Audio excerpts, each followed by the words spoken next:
Anyway, the Mirage Dam, it's a film reference. That's why they call it the Mirage Dam, or I named it the Mirage Dam because it was my dam. So, or it became my dam. Anyway, because it was way more valuable in power than, and later on because it becomes more valuable in power and everything else than anything else, and fresh water. Like I say, one of those tubes, it's actually getting fresh water from the river that goes down to two other cities or something like that down the way. Anyway, and the Mirages and the Mirage Dam, because there's this film and we film it for like Ireland, and we do three different films. One of the film is called the marages, because there's a mirage or something. I think it's in a hot place. I don't know. Or it was hot there. Anyway, they call it mirage, which is like a film basically. It's like a mirage. It's not real. It's just on the screen. Mirages. They call it they call it the three mirages, and they filmed three movies, whatever. You know, the wise men. They come from afar to go see the kid Bethlehem be born, whatever. That film, that's a real film, that was filmed back there at the Mirage Dam, because it was such a huge place because there's so many different people there. I think there was the Chinese there, the Irish were there, everyone was there basically. Everybody on the planet that was anyone was at the Mirage Dam. Basically, there was film crews there, there were photo crews there. Anyway, everyone was there, and it was so packed. I couldn't build buildings fast enough because there was so much metal there. All the spices were being brought in there. Everything was going to that one dam, the Mirage Dam. It was like, and I think it was originally hot and arid or something like that, or maybe I don't know, something about the Mirages has to do with films, because films, they're not real. They're like mirages, like in the desert. You see something and you think it's real, but it's not real or something like that. We were trying to explain what films were to people, because it's like, well, because you see someone get shot or not get shot. Well, I mean, because we did some fake shooting, like we did some things where it's like, but we had blanks in the gun. And we'd even show it, like, this is a blank gun, and it doesn't have a real bullet in it. And we explain it because people would see the film and go, oh, God, you killed all those people. And it's like, no. Those are actually blank bullets. We make them. And so before the movie, we'd actually say, now, these are blank bullets, and these are what we use in the film. They're blanks. There's no actual bullets. So when you see someone get shot, they're just acting. Because we're like, we'd be shooting like the Gatling officers, and mostly we'd show like the Gatling, and then we'd show people going, or like falling over. They do the little step and then fall, and we kind of filmed it with a with like I think a South. Well, there were three movies that were made there actually. One of them, like I say, it's called, I think, The Star of Bethlehem was filmed there. Well, maybe there's 7 or 20 films there. Anyway, there's all kinds of films filmed there. One thing, because everybody's there.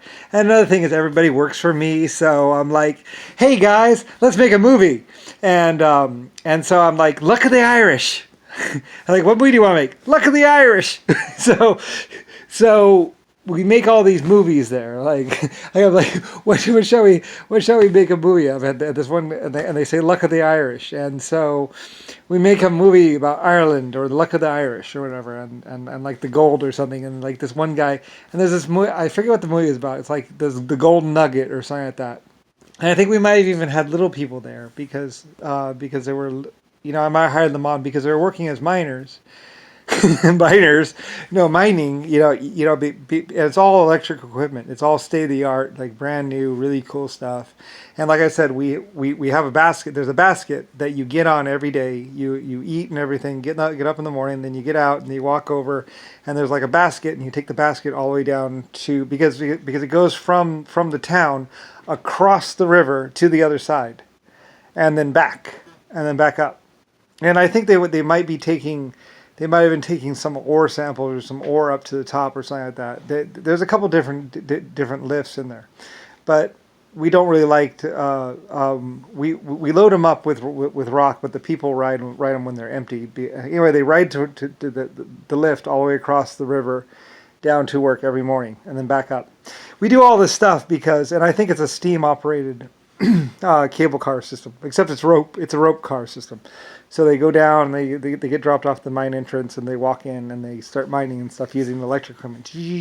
But it's working 24 hours because we have light bulbs. Because I'm like, well, we'll use light so we can see, so we can really get in there. And the Mirages Dam is one of those times when we actually finally get electric light bulbs, and we're like, let's go for it. And we're, like I said, the smelter is turning out some really good metal. Like I say, I don't even think they crush it up. I think they might crush it up a little bit, but for the most part, it's just like bloop, bloop, bloop, bloop. Well, let's see what we get, and the particles settle out. Anyway, it's a really weird system, and I was kind of hesitant about it. I was like, is it really working? It really works. It really works. Like this is real. This really works.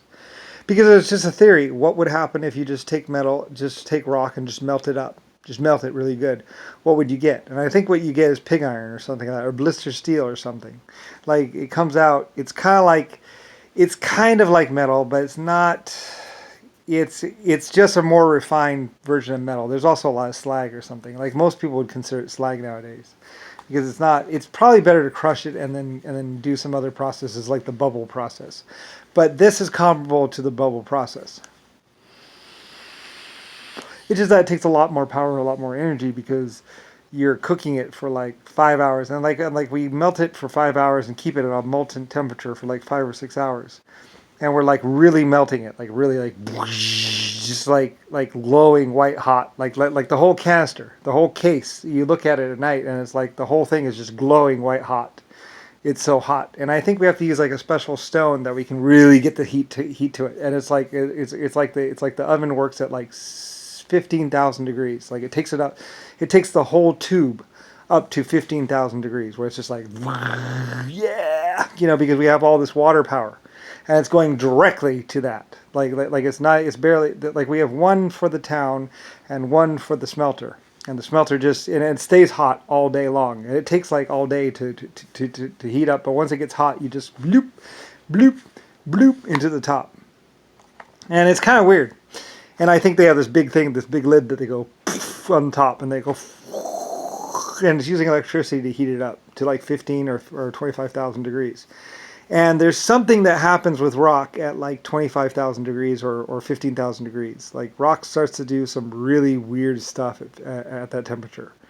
Like, when you get it up really fucking hot, it starts to do some interesting thing where it's like, wait a minute, I thought this was pig iron. What is that? And where it's like if you just heat it up, just keep heating it up really, really hot, like as hot as you can possibly make it. It starts combining in different ways. With really, that was one of the spots where we're like the rock and the metal, because they're like, I thought this was pig. What is that? Like, what is that stuff? And like at the bottom, we always because the top stays hot, so you just blunk it in, and then slag basically stays up here at the top, and then it basically just goes, and then the little particles go shh, and you get like 99% or 98% of all usable material out of the rock, where the slag just goes, and then you like let it bake for like 24 hours or 48 hours like that, and the minerals, it does something weird where they combine in a different way, or they do something different, but they did it and they're like, my God, or my Lord. And it's like totally different than, it's a comparable or weird thing where you get a different effect when you're using massive amounts of power to heat up a tube. You take a tube and then you run wire around it, and then you heat it up really hot, and you just keep it really hot. And then you put a lid on it, and you just, and it did something different, you could say. It's like this magic secret. And they're like, Anyway, and I think you get tantalum and all kinds of stuff. Like you can get some exotic minerals if you kit it up to. Actually, I was gonna save it for myself, but I might as well tell people. Anyway, whatever. They did some more experiments, but the Mirages Dam was where we were really like.